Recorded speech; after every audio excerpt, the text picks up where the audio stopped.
Residents of 2 New Bedford nursing homes were uprooted today as the facilities began shutting down for good. And it's a story we've been tracking now for weeks. 5 long-time care facilities in southeastern Massachusetts are slated to close after being placed into receivership. Earlier, our cameras captured belongings being moved out, residents being transferred, and employees leaving.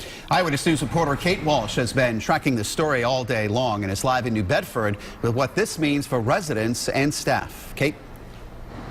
Mike and Shannon, we are live in front of Rockdale Care in the west end of the city, and right now you can see that lights are out inside. It is an empty parking lot, but earlier today we saw several cars taking away some of the residents, and employees were wiping their eyes as some of the last residents were transferred out of their homes.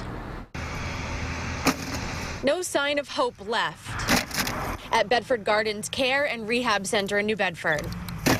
Locks were changed Friday. Residents and employees gone. This long-term care facility, one of 2 slated to close rather abruptly Friday on May 3rd. There's so much that goes into discharging, and to do all that with 77 people in a week is insane. Ruth Young is an LPN at Rockdale Care and Rehab Center, the second facility closing Friday. She watched as some of the remaining 14 residents left their home for the final time.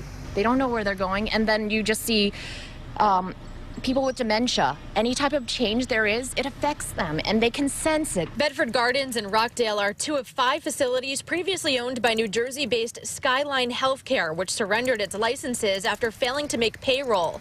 They're now under receivership until closing. The 3 others, homes in New Bedford, Fall River, and Dighton, slated to close May 24th. The receiver, KCP Advisory, said they have continued to pay employees and that as of May 1st, 138 of 245 residents impacted had been transferred from the 5 facilities.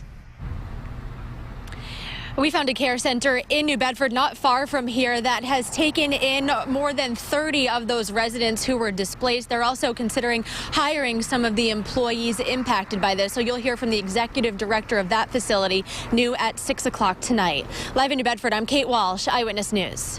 First at 6, we have new information on 2 local nursing homes slated to close today. Just a short time ago, we learned one of them will remain open a little bit longer. We've been tracking this story now on the 5 nursing homes for weeks.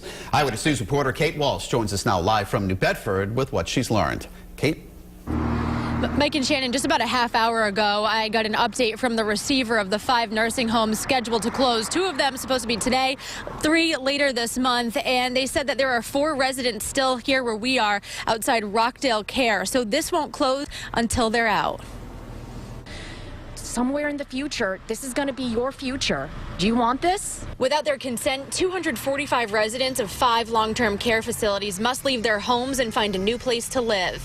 At 2 of those nursing homes, Rockdale Care and Bedford Gardens, their last day to do that was Friday. Signs were down, locks were already changed by Friday afternoon at Bedford Gardens in the north end. Rockdale will have to close past the Friday deadline due to 4 residents still without a place to go. We're going to close when everybody's out. The 5 facilities seen here were previously owned by New Jersey-based Skyline Healthcare, which surrendered its licenses after failing to make payroll. They're now under receivership as they close. The receiver, KCP Advisory, saying 138 residents had been transferred to new nursing homes that met their needs. Make sure we had an appropriate bed to care for these people, and we were fortunate to be able to help them out quite a bit.